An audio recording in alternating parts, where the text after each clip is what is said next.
నమస్తే welcome to our channel.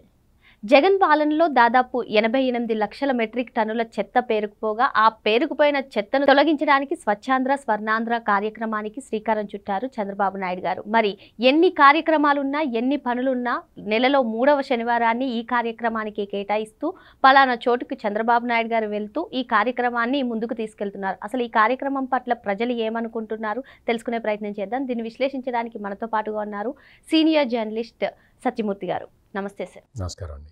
Jagan ప్రభుత్వ హయాంలో చెత్తపై పన్ను వేశారు కానీ ఆ చెత్తను మాత్రం ఎక్కడా తొలగించలేదు సార్. దాదాపు 88 లక్షల మెట్రిక్ టన్నుల చెత్త పేరుకుపోయింది రాష్ట్రంలో. మరి ఈ పేరుకుపోయిన చెత్తను తొలగించడానికి ప్రతి 3వ శనివారం కూడా స్వర్ణాంధ్ర స్వచ్ఛాంధ్ర కార్యక్రమానికి శ్రీకారం చుట్టారు ఆంధ్రప్రదేశ్ ముఖ్యమంత్రి నారా చంద్రబాబు నాయుడు గారు. అసలు ఈ కార్యక్రమం ఎలా సాగుతుంది? అసలు ఈ కార్యక్రమాన్ని చూసుకున్నట్లయితే రాజకీయంతో సంబంధం లేకుండా ఒక మంచి కార్యక్రమం అని చెప్పుకోవచ్చు. అసలు ఈ కార్యక్రమం పట్ల ప్రజలు ఏమనుకుంటున్నారు, ఏం చెప్తారు? సాధారణంగా కొన్ని రాజకీయ సంబంధమైన విషయాలైతే ప్రజలు ఆసక్తికరంగా ఉంటారు. వాడిని అరెస్ట్ చేశారు, వీడిని అరెస్ట్ చేశారు, లేదు వాడి మీద దాడి జరిగింది, వీడి మీద దాడి జరిగింది, ఏదో సంథింగ్ అటువంటివి, లేదు ఏదన్నా కుంభకోణాల వార్తలు అవి వస్తే ఆసక్తిగా చూస్తారు. ఇది నిజంగానే మీరు అన్నట్టుగా ఇది రాజకీయాలతో సంబంధం లేని విషయం. ప్రస్తుతం సమాజం ఎట్లా ఉందంటే ఎవరైనా మంచి చెబితే వినే పరిస్థితుల్లో లేదు.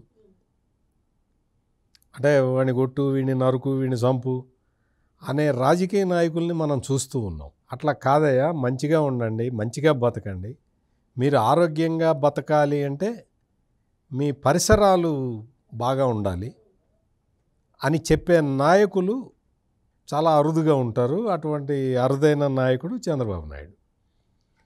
ఇదేదో మనం ఆయన్ని పొగట్టడానికి మనం ఏది చెప్పక్కర్లా. ఆయన కాన్సెప్ట్, తీసుకునే కాన్సెప్టు ఆయనకు కూడా తెలుసు కదా.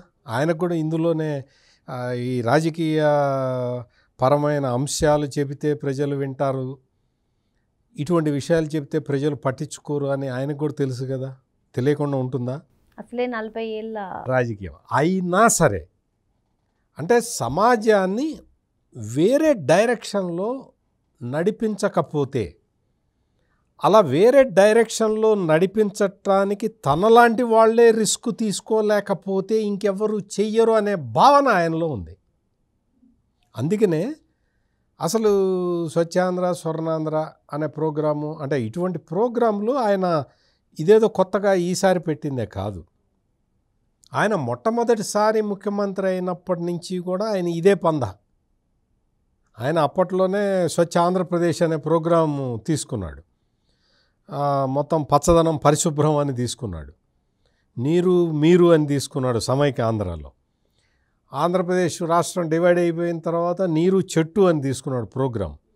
ఆయన ఎంతసేపటికి కూడా ఈ పర్యావరణాన్ని మనం కాపాడితేనే మనం ఆరోగ్యంగా ఉండగలుగుతాం అనే కాన్సెప్ట్తోనే ఆయన ఎప్పుడు అధికారంలోకి వచ్చినా, ప్రతిపక్షంలో ఉన్నా, ఎట్లా ఏ పొజిషన్లో ఉన్నా ఆయన అవే విషయాలు చెప్తూ ఉంటారు. అది ఆయన ప్రత్యేకత. దీనికి ఇంకొక మనం మీరు అడిగిన క్వశ్చన్కి ఇంకొక స్టెప్ ముందరికి వెళ్ళి చూస్తే, దీనికి ప్రజల నుంచి స్పందన ఎట్లా వస్తున్నది అనేది మీ అనుమానం. ఇది పాజిటివ్ ప్రోగ్రామ్స్ తీసుకెళ్తే స్పందన రావటానికి చాలా టైం పడుతుంది. కానీ ఈ ప్రోగ్రాంకి మాత్రం స్పందన చాలా వేగంగా వస్తూ ఉన్నది. మొత్తం రాష్ట్రంలో చాలా చోట్ల ఆయన వెళ్ళారు, ఆయన చేస్తూనే ఉన్నాడు. ప్రతి నెల వెళ్తున్నాడు కదా. అంటే ఇప్పటికి 15 నెలలు అయిందనుకుంటా, 15 ప్లేసులకి ఆయన వెళ్ళినట్టు. ఆయన ఎక్కడికి వెళ్ళినా ఈ ప్రోగ్రాంతో పాటు ఇంకొక 2 పెద్ద ప్రోగ్రాములని యాడ్ చేస్తూ ఉన్నాడు. ఒకటి ఏంటంటే P4, ఇంకొకటి ఈ పచ్చదనం పరిశుభ్రం ఇవన్నీ పెంచటం. వీటితో పాటు పారిశుద్ధ్య కార్మికులని ఇందులో ఇన్వాల్వ్ చేయటం. అంటే ఒక దీన్ని, ఈ స్ట్రాటజీని ఏమనాలి అంటే సమాజాన్ని మెరుగైన తీరులో నడిపించటానికి కూడా వ్యూహాలు వేయాల్సిన పరిస్థితి ఉన్నది. అందుకనే మొత్తం ఇవాళ ఈ రోజున ఈ పచ్చదనం స్వర్ణాంధ్ర స్వచ్ఛాంధ్ర కార్యక్రమంలో భాగంగా మాచర్ల లాంటి ప్లేస్కి వెళ్ళటం అనేదే అదొక నిజంగా గొప్ప విషయం. ఎందుకు అంటే మాచర్ల సంగతి మనకు తెలుసు, పల్నాడు జిల్లాలో చాలా సెన్సిటివ్ ఏరియా. మొత్తం రాయలసీమలో కూడా అటువంటి ముఠా తగాదాలు కనపడవు. అటువంటి పరిస్థితులు ఉన్న మాచర్లలోకి వెళ్ళి మనం చూసాం కదా, 5 సంవత్సరాల జగన్మోహన్ రెడ్డి పాలనలో అయితే మాచర్లలో జరగని నేరం లేదు. అప్పుడు ఆ పార్టీలో ఉన్న వ్యక్తులు చెయ్యని నేరం లేదు. భారతీయ న్యాయ సంహితలో ఉన్న అన్ని చట్టాలకి సంబంధించిన అన్ని నేరాలని వాళ్ళు చేశారు. ప్రజలు సఫికేషన్లోకి వెళ్ళిపోయారు. మాచర్ల ప్రజలు తమ స్వేచ్ఛను కోల్పోయిన పరిస్థితి. అటువంటి పరిస్థితులు ఉన్న చోటకి వెళ్ళి మీరందరూ ఆరోగ్యంగా బతకాలి, మీరందరూ ఒక్కొక్క మనిషికి ఒక చెట్టు నాటండి అని చెప్పటం అంటే అది నిజంగా సాహసం కదా. మీరు అక్కడికి వెళ్ళి మీరు ఆడిని నరకండి ఈయన్ని నరకండి అని చెప్పటం ఈజీ. అందరూ మొక్కలు పెంచండి, ఆరోగ్యంగా ఉండండి, యోగా చేయండి అని చెప్పటం కష్టం. చంద్రబాబు నాయుడు ఎప్పుడూ కూడా కష్టసాధ్యమైన విషయాలే తీసుకుంటాడు. ఇంకొక విషయం ఏంటంటే ఈ కార్యక్రమంలో మాచర్లలో విపరీతమైన రెస్పాన్స్ వచ్చింది. ఎందుకు అంటే వాళ్ళకి అసలు ఇట్లా కూర్చోబెట్టి చెప్పే నాయకుడు వాళ్ళకి ఇప్పటివరకు కనపడలేదు. అది అక్కడ మనం గమనించాల్సిన విషయం. ఇంకోటి ఏంటంటే చంద్రబాబు నాయుడు ఈ పనులన్నీ ఎందుకు చేస్తున్నాడు అంటే ఇది ఒక కొత్త కాన్సెప్ట్. అది ఆ కొత్త కాన్సెప్ట్ ఏంటి అంటే సర్క్యులర్ ఎకానమీ. అంటే ఈ స్వచ్ఛాంధ్ర స్వర్ణాంధ్ర అనే ప్రోగ్రాముని టేకప్ చేసింది సర్క్యులర్ ఎకానమీని పెంచడానికి. సర్క్యులర్ ఎకానమీ అంటే ఏంటి? సర్క్యులర్ ఎకానమీ అంటే ఏంటి అంటే మనం చాలా సరుకులు అంటే వినియోగ వస్తువులు కానీ ఆహార పదార్థాలు కానీ చాలా వస్తువులు మనం మార్కెట్లో కొనుక్కున్న తర్వాత అవి కొన్ని మిగిలిపోతాయి. ఆహార పదార్థాలు కానీ వినియోగ వస్తువులు కానీ అవి బయట పడేస్తాయి. అట్లా బయట పడేసిన వాటిని మళ్ళీ వాడుకోవాలి, లేకపోతే చెత్త. మీరు మీ ఇంట్రడక్షన్లో కూడా చెప్పారు కదా, 88 లక్షల మెట్రిక్ టన్నుల చెత్తని జగన్మోహన్ రెడ్డి రాష్ట్రంలో అట్లా పేర్చిపోయాడు. దాన్ని డిస్పోజ్ చేయలే. దాన్ని డిస్పోజ్ చేయకపోవటం వల్ల ఏమవుతుంది, మొత్తం చెత్త అట్లా ఉంటే ఇప్పుడు ఈ సీజన్లో భారీ వర్షాలు కురిసినాయి. ఆ భారీ వర్షాలతోటి ఆ మొత్తం చెత్తలో ఉన్న కాలుష్యాలన్నీ కూడా భూమిలోకి దిగిపోయి భూగర్భ జలాలన్నీ కలుషితం అయిపోతాయి. దుర్గంధం, క్రిమికీటకాలు ఎక్కువ వచ్చేస్తాయి. దాంతో దోమలు ఇవి వచ్చేస్తాయి. విపరీతమైన ఈ దుర్గంధంతో పాటు అనారోగ్యం విస్తరిస్తుంది. అంతే ఇదే కదా జరిగేది. అలా కాకుండా మనం ఈ చెత్తని అంటే దాన్ని మళ్ళీ రీసైకిల్ చేస్తే, అంటే ఘన పదార్థాలు, ఘన వ్యర్థాలు ఉంటాయి, ఆహార పదార్థాలకు సంబంధించిన వ్యర్థాలు ఉంటాయి. వీటిని రెండింటిని సపరేట్ చేసి దానికి రీసైక్లింగ్ చేయటం అనేది ఆ ప్రక్రియ మొత్తాన్ని సర్క్యులర్ ఎకానమీ అంటారు. అంటే ఒక ఇటువంటి వినూతన విధానాన్ని తీసుకొచ్చి చెత్తని కూడా దాన్ని ఒక సంపదలాగా మార్చుకోవాలి.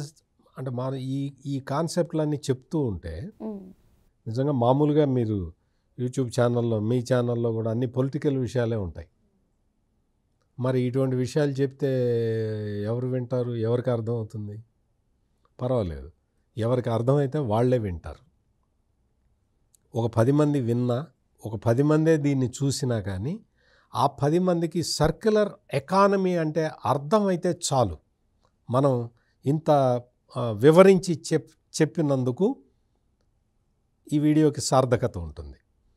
ఈ సర్క్యులర్ ఎకానమీని అంటే ఈ చెత్త నుంచి మనం సంపద సృష్టించుకోవటం మొదలు పెడితే సమాజంలో ఎంత మేలు జరుగుతుందో మీరు ఆలోచించండి. ఇందాక నేను జగన్మోహన్ రెడ్డి ప్రభుత్వం చెత్తని డిస్పోజ్ చేయకుండా అట్లా పేర్చి పెట్టడం వల్ల జరిగిన అనర్థాలు చెప్పాను. ఈ రోజున మొత్తం 88 లక్షల మెట్రిక్ టన్నుల చెత్తని దాదాపుగా క్లియర్ చేసేసారు. 99%. క్లియర్ చేయటం అంటే మామూలుగా కాదు.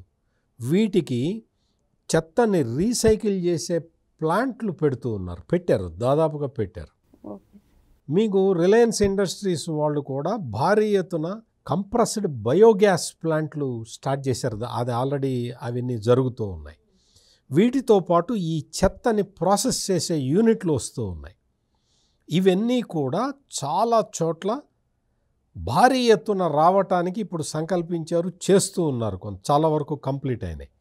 మెయిన్గా మార్కెట్ యార్డ్లు వాటి దగ్గర చెత్త, ఈ కూరగాయల వ్యర్థాలు ఎక్కువ వస్తూ ఉంటాయి.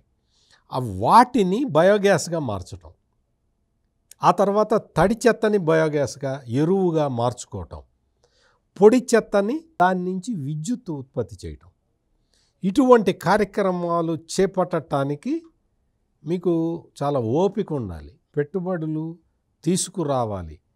తీసుకొచ్చిన తర్వాత ఇంకొక వైపు ప్రజల్ని చైతన్యవంతుల్ని చేయాలి. ప్రజల్ని చైతన్యవంతుల్ని చేసి ఇందులో వాళ్ళు పార్టిసిపేట్ చేసేలాగా వాళ్ళని ప్రోత్సహించాలి. ఇవన్నీ చేస్తే that is called circular economy. ఈ సర్క్యులర్ ఎకానమీని భారీ ఎత్తున తీసుకురావటానికి చంద్రబాబు నాయుడు ఇంత శ్రమ పడుతూ ఉన్నాడు. అందుకనే ఇందులో మీరు ఎక్కడన్నా చూడండి, ఈ స్వర్ణాంధ్ర స్వచ్ఛాంధ్ర ప్రోగ్రాంకి ఆయన వెళ్ళినప్పుడు అక్కడ లోకల్గా ఉన్న మున్సిపల్ వర్కర్లతోటి, పారిశుద్ధ్య కార్మికులతోటి కలిసి టైం స్పెండ్ చేస్తూ ఉన్నాడు. అది ఇక్కడ మనం గమనించాల్సిన విషయం. వాళ్ళు చాలా ఆనందంగా స్పందిస్తూ ఉన్నారు. ఎందుకో తెలుసా? మేము క్లీన్ చేస్తూ ఉంటే, పొద్దున క్లీన్ చేస్తాం, సాయంత్రానికి మళ్ళీ రోడ్ల మీదకు తీసుకొచ్చి చెత్త పడేస్తున్నారు, మళ్ళీ మేము క్లీన్ చేస్తున్నాం, మళ్ళీ పడేస్తున్నారు, మళ్ళీ క్లీన్ చేస్తాం. అన్ని మా కృషిని గుర్తించేవాడే లేడు, మమ్మల్ని శభాష్ అనేవాడే లేడు అనుకుంటున్న తరుణంలో ఒక ముఖ్యమంత్రి వెళ్ళి వాళ్ళతో మాట్లాడి వాళ్ళతోటి టైం స్పెండ్ చేయటం అనేది అది మొత్తం ఒక స్ఫూర్తిదాయకమైన విషయం. అందుకని వాళ్ళని ఇన్వాల్వ్ చేస్తున్నాడు. ఇప్పుడు ఇంకొక ప్రధానమైన ప్రోగ్రాం వైపు దీన్ని డైవర్ట్ చేస్తూ ఉన్నాడు ఆయన. అంటే సర్క్యులర్ ఎకానమీతో పాటు P4 మోడల్ని ఈ వేదికల నుంచి ప్రమోట్ చేస్తూ ఉన్నాడు. ఈ వేదిక నుంచి ప్రమోట్ చేసి బంగారు కుటుంబాలని, మార్గదర్శుల్ని స్టేజ్ మీద కూర్చోబెట్టి వాళ్ళిద్దరిని కలుపుతూ ఉన్నాడు. అంటే ఎంత బాధ్యతగా ఆయన ఈ సమాజం గురించి ఆలోచించి ఆయన ఇన్ని పనులు చేస్తున్నాడో చూడండి. ఇప్పుడు మన బాధ్యత ఏంటి? మన బాధ్యత ఏంటి అంటే ఈ కాన్సెప్ట్ని అర్థం చేసుకోవటం. ఈ సర్క్యులర్ ఎకానమీకి మనం ఏం చేయాలి, మనం ఏం చేయగలం? తడి చెత్త పొడి చెత్త వేరు చేసి వాళ్ళకి ఇస్తే చాలు. అదే మనం చేసే పెద్ద సేవ. రోడ్లు అవి చెత్త వేయకుండా ఉంటే చాలు. వీలున్నన్ని మొక్కలు పెంచటం, అది పర్యావరణానికి మనం చేయాల్సింది. మరి చెత్త తీసుకొచ్చి రోడ్డు మీద పడేసి వాడే క్లీన్ చేస్తాడులే అనుకోవటం కాదు. మన బాధ్యత మనం నిర్వర్తించటం. ఇవన్నీ చేస్తే మనకి సర్క్యులర్ ఎకానమీ పెరుగుతుంది, డెవలప్ అవుతుంది. ఈ సర్క్యులర్ ఎకానమీతో పాటు P4 విధానాన్ని కూడా ఆయన సమ్మిళితం చేసి ప్రజల దగ్గరికి తీసుకువెళ్తున్నాడు. కాబట్టి పేద ప్రజల వాళ్ళని బిలో పావర్టీ లైన్ నుంచి పైకి తీసుకురావటానికి ఒకవైపు, సమాజాన్ని క్లీన్ చేయటానికి ఇంకొక వైపు, ఈ రెండు కార్యక్రమాలని కలిపి ముందరికి తీసుకువెళ్తున్నాడు. అందుకని ఆయన చెప్తున్న మాటలు విని ప్రజలు కూడా పాజిటివ్గా స్పందిస్తూ ఉన్నారు. అందుకు మనం ఈ ప్రజల్ని అభినందించాలి. ఎందుకంటే పాజిటివ్ విషయాలు చెప్తుంటే ఎవడు వింటలేదు కదా. అటువంటిది ఆయన ఈ P4 మోడల్ గురించి కానీ, ఈ సర్క్యులర్ ఎకానమీ గురించి కానీ చెప్తూ ఉంటే ప్రజలు స్పందిస్తున్న తీరు చాలా ప్రోత్సాహకరంగా ఉంది. అందుకు మనం ప్రజల్ని అభినందించాలి. మరో అంశంతో మళ్ళీ కలుద్దాం. Thank you sir. నమస్కారం.